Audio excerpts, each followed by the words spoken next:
Thank you, Acting Speaker, and always great to see someone from Ballarat in the chair.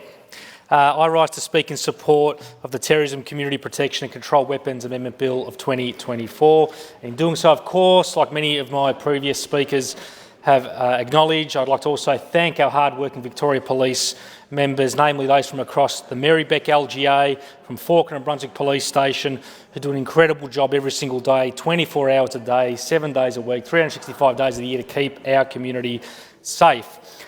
Because, Acting Speaker, everyone in our community deserves to feel safe, whether in their homes, streets, neighbourhoods, communities or even workplaces. There is nothing more important than our community's safety and well-being. And that's why we as a government have very much continued to prioritise community safety via a range of reforms, investments and measures, including, of course, $4.5 billion invested to support Victoria Police to make sure they have the powers, the tools and the resources they need to keep our community safe. We've helped support the recruitment of an additional 3,600 additional police officers since 2014, with Victoria Police now having the largest sworn police force in Australia of any other state or territory. And of course, I acknowledge the work of the Minister for Police in having concluded those negotiations around the EBA, which the Victoria Police Association and Victoria Police Command, I believe, finalised as of Friday. In Marybeck, we've recruited an extra 180 police to local stations, including an extra 21 specialist family violence officers. We've, of course, introduced stronger bail laws as of September, which we're going to continue to strengthen.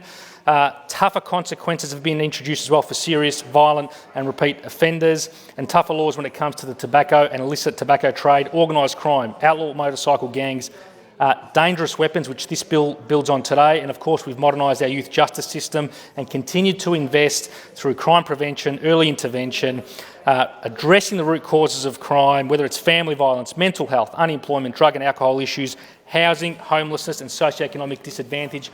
We are taking the action needed to be tough on crime, but even tougher action to be tough on the root causes of crime. But, Acting Speaker, of course, notwithstanding these initiatives, we know that we must continue to do more to keep our community safe, especially when it comes to the risk of terrorism and radicalisation and the dangers of illegal and dangerous weapons across our local communities. Because on both fronts, we need to keep doing all we can to keep people safe across Pascoe Vale, Coburg and Brunswick West, and indeed the rest of Victoria. And when it comes to terrorism and radicalisation, we know sadly that following recent international and nationwide events, we've continued to experience a rising number of incidents that have been impacting our social cohesion.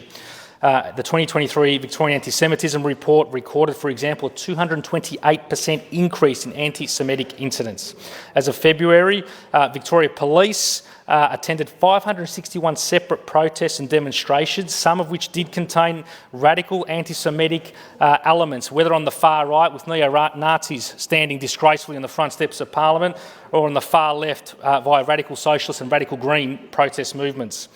Since October 2023, the Islamophobia Register of Australia recorded a 600% increase in Islamophobic incidents concerningly. And I'd like to acknowledge the Islamic Museum of Australia, which is on my border, and that of the member for Northcote and Preston, which does an amazing job to support and raise awareness about the Islamic community across Australia, the first such museum in Australia's history. And I'd like to, of course, acknowledge that recent incident at Epping Plaza, concerning incident, unacceptable incident, and latest attack of Islamophobia in our community.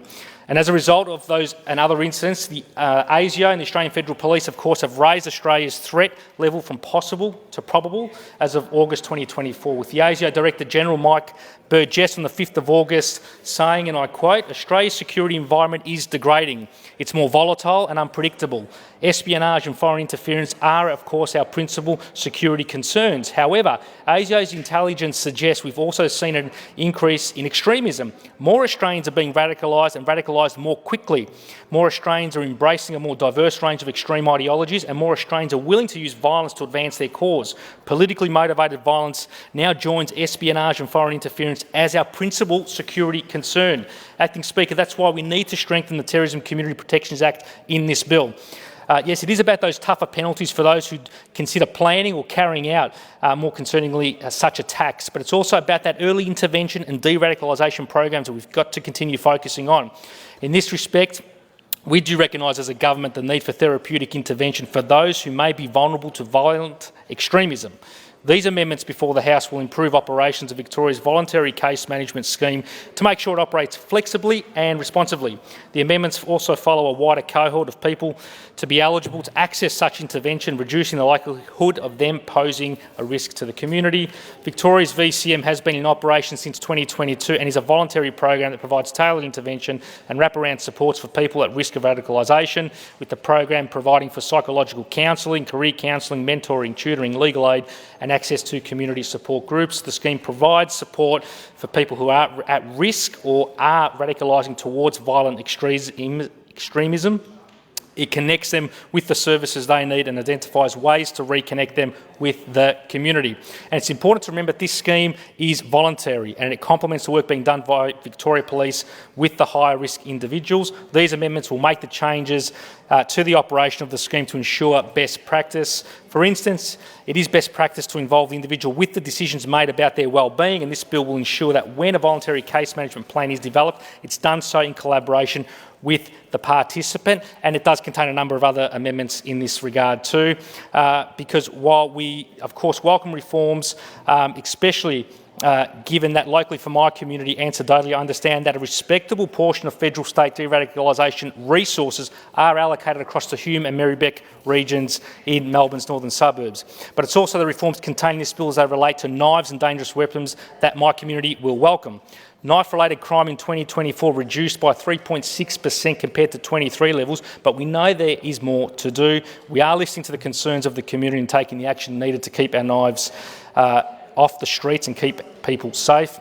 In 2024, Victoria Police seized almost 15,000 knives, keeping them out of the hands of offenders, equating to almost 40 knives seized every day by Victoria Police officers.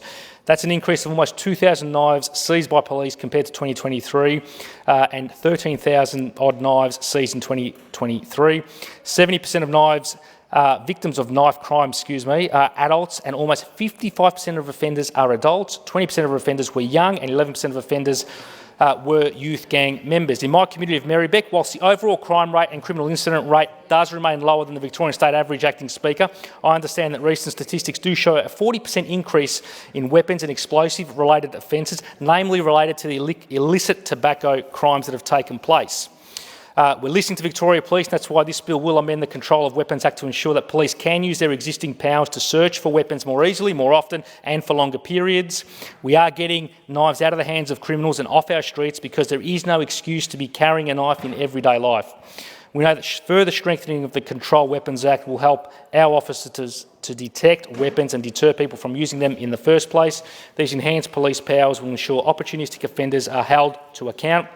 And the bill before the House will also give police the flexibility they've asked for to respond to these emerging situations based on intelligence that there is a risk of a violent event about to take place. And it contains 5 major amendments, including increasing the period of time when a planned designation at an event can take place. It reduces the time that Victoria Police will need to wait before returning to an area to search for weapons. It allows Victoria Police to declare an area based on intelligence. Increases the length of time a search operation can take place from 12 to 24 hours and modernises the way that search operations are communicated to the public, and provides also the appropriate powers for PSOs to also be able to exercise these powers accordingly as well. When combined, these reforms will make our community safer, acting Speaker. In doing so, talking about community safety, Victoria Police across Marybeck will be holding their next neighbourhood policing forum on the 3rd of April between 6 and 9 p.m. at the Coburg Town Hall, Coburg Civic Centre, and the forum will build on last year's forum, of course, and explore topics including current crime trends and crime prevention, issues, family violence, young people, road policing, drugs and drug-related crime, which are the top 5 or 6 odd criminal instances in Marybeck. I encourage everyone from across the community to very much attend and participate, and commend Area Commander Andrew Matakakis and his entire team for putting it on again and the ongoing work they do every single day. In terms of crime statistics, acting Speaker, across Marybeck, the total criminal incident rate that we will be reflecting on at the forum has slightly increased from 2023, from 9,800 to 11,100, with the 5 top crime offence subgroups including stealing a motor vehicle, general thefts, criminal damage, residential non-aggravated burglary and motor vehicle theft. Family violence, of course, continues to remain, sadly, one of the biggest issues local police respond to every single day. I commend the bill to the House and encourage everyone to attend the forum coming up.